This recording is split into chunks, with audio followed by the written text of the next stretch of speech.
34 cabang olahraga yang akan dipertandingkan di Sumatera Utara. Maka sebagai tuan rumah kita harus betul-betul siap. Sudah terbiasa bekerja siang malam bahkan non-stop lah. Nah, gitu. Nah, ini keluarga tentu bisa memahami. Pembantu saya menghubungi saya menginfokan itu. Tapi ternyata dia ditodong pistol. Akhirnya dia masuk. Ini perampok berpistol? Berpistol. Wow. Dan juga kalau pelanggaran-pelanggaran yang lain terkait dengan pidana tentu ada APH. Jadi semuanya sudah ada regulasi, sudah ada prosedurnya, sudah jelas diatur sanksinya. Oleh karena itu, mari kita jaga iklim yang kondusif di Sumatera Utara.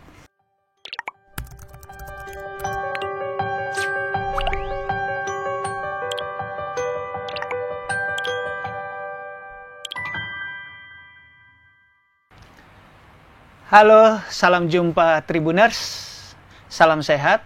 Ketemu lagi bersama saya, Domo Ambarita, Wakil Direktur Pemberitaan Tribun Network, pemimpin redaksi Warta Kota Network. Hari ini kita akan bincang-bincang campur sari, ya. Akan ada isu soal pemerintahan dalam negeri, soal pilkada, soal PON. Telah hadir di studio kami di Tribun Network di Palmera, Direktur Jenderal Bina Keuangan Daerah, merangkap penjabat Gubernur Sumatera Utara. Beliau ini kaya betul pengalamannya. Juga mantan penjabat Gubernur Sumatera Selatan, juga pernah penjabat Gubernur Sulawesi Utara, jadi lintas pulau. Beliau adalah Dr. Andus Haji Agus Fatoni, MSI. Biar lengkap, biar komplit Tribuners. Selamat datang Pak Fatoni. Terima kasih. Assalamualaikum Bapak. Waalaikumsalam. Apa kabar? Baik, alhamdulillah. Senang sekali bisa bertemu. Alhamdulillah. Terima kasih Pak Fatoni. Pak Fatoni, kita mau bincang-bincang sebentar. Saya terbayang kesibukan Bapak sebagai Dirjen di Kemendagri, membawakan 38 provinsi, 514 kabupaten kota, merangkap PJ Sumatera Utara, Provinsi TPA yang juga sekarang sedang seksi karena terkait pilkada. Bagaimana Bapak mengatur kesibukan Bapak, Pak Fatoni? Ya, jadi memang syarat untuk menjadi PJ Gubernur itu harus pejabat eselon 1. Eselon 1. Jadi memang pejabatnya, jabatan definitifnya tidak boleh lepas. Oke. Begitu juga untuk jabatan Bupati Wali Kota itu harus eselon 2. Jadi memang ada jabatan di pemerintahan. Dan namanya penjabat kepala daerah itu harus ASN. Oleh karena itu, ia harus punya 2 jabatan. Namun dalam pelaksanaannya, jabatan definitifnya di Kementerian Dalam Negeri, posisi saya, atau jabatan lain yang di pejabat kepala daerah yang lain, itu di PLH-kan. Jadi sehari-hari ada pelaksana harian. Namun sebagai pejabat definitif tetap bertanggung jawab dan juga mengelola terkait dengan substansi-substansi yang strategis. Jadi tidak boleh lepas. Jadi tetap menjalankan tugas sebagai pejabat definitifnya, tetapi juga fokus terhadap pejabat kepala daerahnya. Artinya itu menurut undang-undang harus merangkap, ya, tidak boleh dilepas. Tidak boleh dilepas. Katakanlah bukan karena rakus jabatan, bukan? Bukan, karena memang syaratnya harus begitu. Karena syarat pejabat kepala daerah itu harus ASN. Harus ASN, tetapi harus mempunyai persyaratan tertentu. Persyaratan tertentu tadi adalah jabatan eselon tadi. Eselon 1 untuk pejabat gubernur, eselon 2 untuk bupati wali kota. Dan ini jabatan kepala daerah ini, penjabat kepala daerah ini bisa dari kementerian lembaga manapun. Bukan hanya dari Kemendagri. Bukan hanya dari Kemendagri. Maka banyak sekali dari kementerian lembaga yang lain. Termasuk dari provinsi atau kabupaten kota. Baik. Pak Fatoni, berarti sekarang Bapak bolak-balik Medan, Jakarta. Berapa hari di Medan, berapa kali hari di Jakarta? Ya, karena di Dirjen Keuangan Daerahnya sudah ada PLH, maka saya lebih banyak fokus bobotnya ke Sumatera Utara. Tetapi ada juga tanggung jawab administratif, ada tanggung jawab substantif, ada tanggung jawab yang lain. Tentu saya juga harus tetap fokus juga ke Dirjen Keuangan Daerah. Nah, apalagi sekarang kan kita sudah terbiasa dengan online, terbiasa dengan virtual. Jadi tidak harus secara fisik ada di tempat, tetapi pelaksanaan tugas tetap bisa kita laksanakan. Jadi kita harus berbagi tugas. Dan sehari-hari juga tadi ada PLH. Dan perangkat yang ada di bawah ini juga sudah jalan. Jadi manajemennya sudah bisa jalan, ada pembagian tugas. Luar biasa. Namanya pimpinan itu kan sebenarnya tugasnya habis, tugasnya mengkoordinasikan. Iya, Tugas leader, teknis itu iya, ada di iya, bawahnya. iya. Gitu. Iya. Luar biasa. Bapak, di tengah kesibukan seperti itu, ada nggak sih hari-hari yang katakanlah perlu untuk keluarga Bapak nggak bisa menghadiri? Atau urusan keluarga yang Bapak harus wakilkan? Atau kontrol dari jauh? Iya, nah inilah pentingnya kita membagi waktu ya. Jadi keluarga juga penting, tetapi pekerjaan juga penting. Ya, Dua-duanya ya. harus kita bisa atur. Nah, membagi waktu ini termasuk juga salah satu kepemimpinan, leadership dan manajerial itu bagaimana membagi waktu dan membuat skala prioritas, Ya, mana yang harus didahulukan. Nah, kebetulan saya ini dalam tugas-tugas saya memang banyak tugas-tugas yang cukup banyak menyita waktu. Nah, misalnya pernah menjadi ajudan gubernur, itu tentu melekat di pimpinan. Pernah menjadi kepala staf pribadi, 2 menteri, itu juga pasti harus melekat di pimpinan. Menteri siapa aja itu? Zaman Pak Gamawan dan zaman Pak Gamawan Fauji, Cahyokumolo. Pak Cahyokumolo. Kemudian kabak protokol, itu juga yang melekat. Jadi memang dari pengalaman kerja itu sudah terbiasa bekerja siang malam, bahkan non-stop lah. Nah, gitu. Nah, ini keluarga tentu bisa memahami. Keluarga juga bisa memahami ada waktu-waktu khusus yang kemudian kita akan berikan untuk keluarga. Yang penting adalah kualitas waktu itu. Dan kebetulan juga di keluarga, anak-anak saya itu semuanya di pondok pesantren. Oh, pondok pesantren ya. Jadi ya, tidak di rumah. Ya. Oleh karena itu kita sempatkan waktu untuk nengok, untuk menyenguk gitu. Tetapi sehari-hari tentu ada di komunitas pendidikan ya. Baik pendidikan umum, pendidikan agama yang ada di situ. Jadi begitu cara membagi waktunya. Ya. Pak, kami dengar informasi Bapak pernah menghadapi satu masalah di rumah dan Bapak tidak bisa pulang karena kesibukan di kantor. Bisa diceritakan itu, Pak? Oh ya, ini juga penting. Sebenarnya ini penting karena masalah keluarga. Saat itu saya bertugas sedang mendampingi pimpinan, ada di Jakarta di kantor. Oh, oke. Kemudian di rumah saya itu saya mendapat informasi ada perampok. Perampok masuk ke pagar. Itu kebetulan ada 2 motor di rumah itu dalam posisi sudah hidup. Sudah dihidupkan masuk. Artinya mau mencuri motor? Mau mencuri motor itu. Okay. Kemudian ada pembantu saya menghubungi saya, menginfokan itu. Tapi ternyata dia ditodong pistol. Akhirnya dia masuk. Ini perampok berpistol? Berpistol. Wow. Masuk ke rumah, dikunci terus menghubungi saya. Dari situlah saya dari kantor menghubungi teman-teman termasuk di kepolisian segala macam. Walaupun suasana genting seperti itu, tapi saya tetap tidak pulang. Saya karena harus mendampingi pimpinan. Tetapi di rumah juga selesai. Saya hubungi istri saya hubungi teman-teman saya hubungi tetangga saya hubungi kepolisian, akhirnya pada datang. Dan alhamdulillah bisa diselamatkan.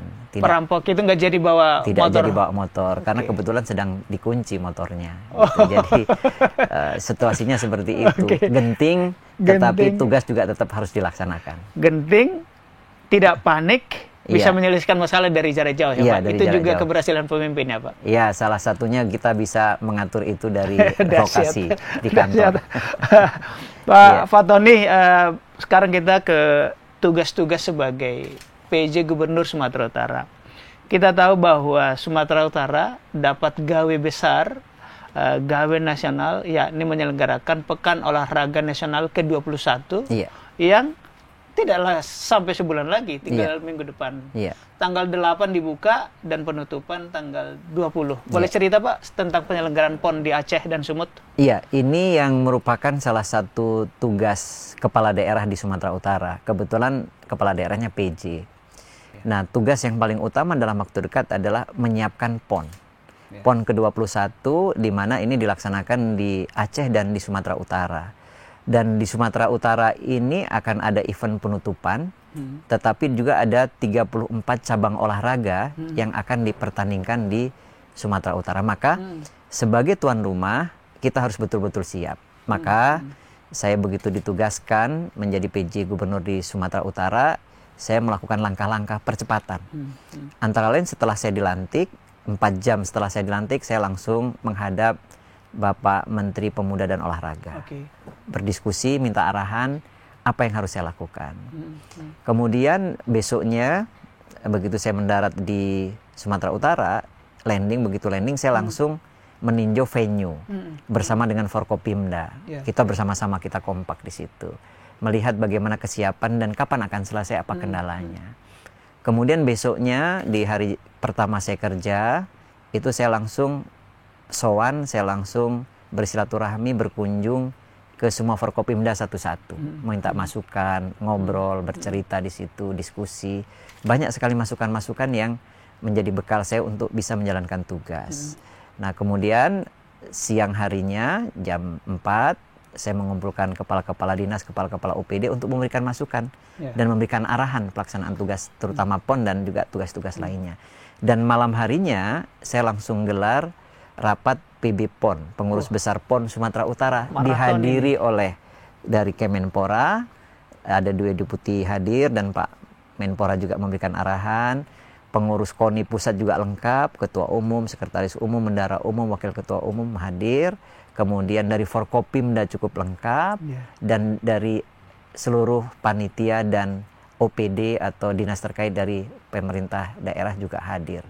Dan kemudian juga yang saya lakukan agar ini bisa berjalan dengan lebih baik lagi, SK PB PON kita usulkan dirubah dengan memasukkan Forkopimda menjadi unsur dari PON. Jadi PB PON di Sumut itu ketua umumnya saya, wakil ketua umumnya Pak Pangdam, Pak Kapolda, Pak Kajati, dan Pak Sekda. Di dalamnya ada unsur TNI, Polri, Kejaksaan, ASN, dan masyarakat. Nah, ini suatu kesatuan agar PON tadi itu yang dalam waktu singkat ini bisa kita laksanakan. Dan kemajuannya cukup pesat karena kita sama-sama, kita kompak, kita guyup gitu. Ini semua bisa berjalan dengan baik karena semua lini menjalankan tugas dengan baik. Tinggal orkestranya yang kita akan koordinasikan. Ya, seperti itu. Pak Tony, kalau boleh tahu sekarang kesiapan venue dan infrastruktur itu sudah berapa persen barangkali? Iya, per hari ini sudah mendekati 90% secara keseluruhan. Hampir sebelum total ya. Tetapi di beberapa venue sudah selesai. Memang ada venue-venue yang akan mulai dikerjakan nanti di pertengahan Agustus. Karena itu venue-venue kalau dikerjakan lama dia akan rusak. Jadi maksudnya 90-an% itu kondisinya untuk seperti itu. Jadi karena baru akan yang ada dikerjakan. Tapi secara keseluruhan semua venue insya Allah akan siap. Bahkan stadion utama yang untuk penutupan itu nanti di pertengahan Agustus sudah siap. Di mana itu, Pak? Di tempatnya di Sumatera Utara itu ada stadion utama yang dibangun oleh APBN, dibangun oleh PU, itu semuanya juga sudah siap. Di dekat-dekat bandara situ. Kalau kita dari bandara itu sudah bisa kelihatan. Baik. Bukan stadion Teladan ya? Ini baru. Ini stadion baru. Stadion dibangun baru. Iya, baik. Ya. Pak PJ, mungkin sebagai Sumut nih, apakah punya target katakanlah juara umum atau juara berapa? Iya. Nah, di dalam PON ini kita harus sukses semuanya. Ada istilahnya disebut dengan sukses penyelenggaraan, maka kita sebagai tuan rumah harus mensukseskan itu. Ada sukses prestasi. Nah, prestasi ini prestasi untuk Indonesia dan prestasi untuk Sumatera Utara. Kalau Sumatera Utara punya target itu menjadi 5 besar lah. Target 5 besar ya? 5 besar ini untuk di luar Jawa ya, karena untuk Jawa Barat, Jawa Timur, DKI misalnya, itu tentu potensinya sangat besar. Selama ini yang keempat itu Papua. Yang kelima kita targetkan bisa yang kelima lah. Tapi Papua kan sekarang provinsinya sudah dipecah menjadi 6. Mudah-mudahan kita bisa keempat. Nah, targetnya itu. Medalinya kita, medali emasnya targetnya 100. Mudah-mudahan dengan kita menjadi tuan rumah, kita tahu kondisi lapangan, mudah-mudahan itu bisa tercapai. Baik. Masih soal PON sedikit lagi, Pak Gubernur. Apa harapan Bapak atau ajakan Bapak kepada masyarakat supaya berbuat ketenangan? Kita tahu kan Medan ini kadang-kadang aneh-aneh tau. Perilaku kriminalitas barangkali. Aparat supaya menekan itu dulu, atau juga ajakan ke masyarakat supaya menyukseskan PON yang segera akan digelar? Ya, ini penting. Jadi Sumatera Utara menjadi tuan rumah PON ini suatu kehormatan. Sumatera Utara itu pernah jadi tuan rumah tahun 53. 53? Jadi lama sekali. Untuk bisa menjadi tuan rumah kalau bergilir kan tentu akan lama. Apalagi sekarang ada 38 provinsi. Kalau bergilir itu nunggunya cukup lama. Ini suatu kesempatan, suatu kehormatan, suatu kebanggaan bagi Sumatera Utara. Karena kita menjadi tuan rumah, saatlah kita menunjukkan kepada masyarakat, kepada publik, bahkan kepada dunia, bahwa Sumatera Utara itu bisa dibanggakan. Sumatera itu mantap dari segala aspek dan harmoni. Ya. Jadi kita akan tunjukkan itu semua. Ini semua kita bekerja keras. Oleh karena itu saya meminta kepada seluruh elemen masyarakat di Sumatera Utara, mari kita sukseskan bersama-sama di posisi kita masing-masing. Ada bisa jadi volunteer. Jadi masyarakat bisa ikut volunteer. Kayak apa itu? Jadi ikut aktif dalam kepanitiaan, ikut Oke. mensukseskan, ikut serta di dalamnya itu volunteer itu sedang kita rekrut sekarang. Dan Bisa, tentu dapat ya uang transportasi honor lah ya. ya ada fasilitas-fasilitas tertentu Oke, yang kita berikan. Ini bisa mahasiswa, bisa pelajar, bisa masyarakat umum. Yang tidak jadi volunteer bisa jadi supporter, mendukung. Iya. Kemudian unsur-unsur yang lain kita bisa ikut sosialisasi.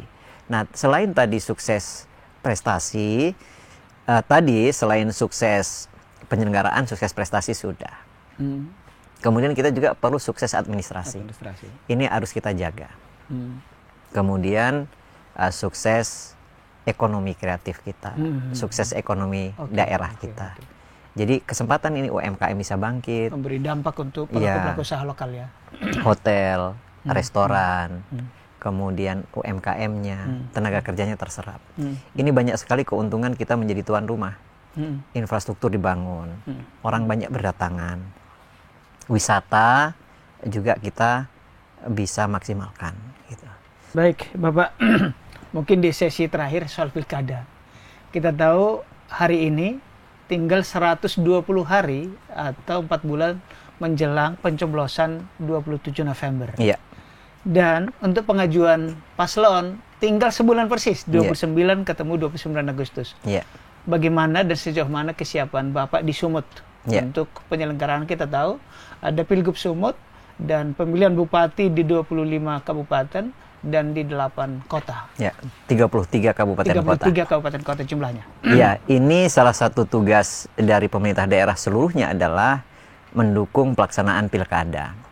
Jadi pilkada ini penyelenggaranya Bawaslu dan KPU. Pemda harus mendukung itu. Mendukung dari sisi pendanaan, mendukung dari sisi penyelenggaraan yang lain. Oleh karena itu pemerintah harus mensukseskan pilkada juga yang dilaksanakan di daerah masing-masing. Di Sumatera Utara, seluruh anggaran untuk dukungan pelaksanaan pilkada, baik itu ke TNI Polri, ke KPU Bawaslu sudah kita berikan. Sudah ketika berikan sepenuhnya.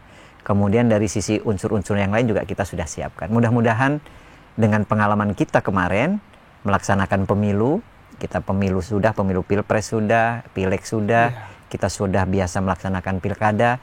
Mudah-mudahan pengalaman itu menjadi modal bagi kita untuk bisa lebih sukses lagi dalam penyelenggaraan pilkada yang akan datang di Sumatera Utara. Amin. Pak Gub, bagaimana Pak Gub menjaga netralitas ASN atau PSN atau birokrasi? Jadi di Sumsel sih sudah terbukti ya. Nah, bagaimana tekad dan usaha Bapak untuk menjaga netralitas sehingga pemilu yang berintegritas bersih di Sumut terjadi? Ya, kebetulan PJ Kepala Daerah itu seringkali menjadi atau ditugaskan di daerah itu untuk melaksanakan pilkada dan pemilu. Sebagai contoh, saya kemarin di Sulawesi Utara pada tahun 2020 itu pelaksanaan pilkada. Saya menjadi PJ di sana untuk penyelenggaraan pilkada. Alhamdulillah berjalan lancar. Di Sumatera Selatan kemarin itu ada pemilu. Ada pemilu presiden dan pemilu legislatif. Dan juga terjaga, netralitas ASN juga terjaga. Dan di Sumatera Utara juga seluruh ASN harus netral. Pemerintah harus netral. Oleh karena itu kita bisa mengawasi bersama-sama. Jadi ASN termasuk saya, pejabat kepala daerah harus netral. Kalau penjabatnya ya, karena dia dari ASN. Oh, penjabatnya juga. Penjabatnya harus netral. Dan itu semuanya sudah ada regulasinya. Bisa diawasi media, diawasi masyarakat, diawasi oleh APH, bahkan diawasi oleh Bawaslu. Dan apabila terbukti melanggar, semuanya sudah ada sanksi. Ada sanksi tentang kepilkadaan atau kepemiluan, itu yang akan memberikan sanksi adalah Bawaslu. Sanksi terkait dengan ASN-nya ada di pembina pegawai. Pembina pegawai itu bupati, wali kota, dan gubernur. Kalau ada netralitas di kabupaten kota, itu bupati, wali kota. Kalau di provinsi itu saya.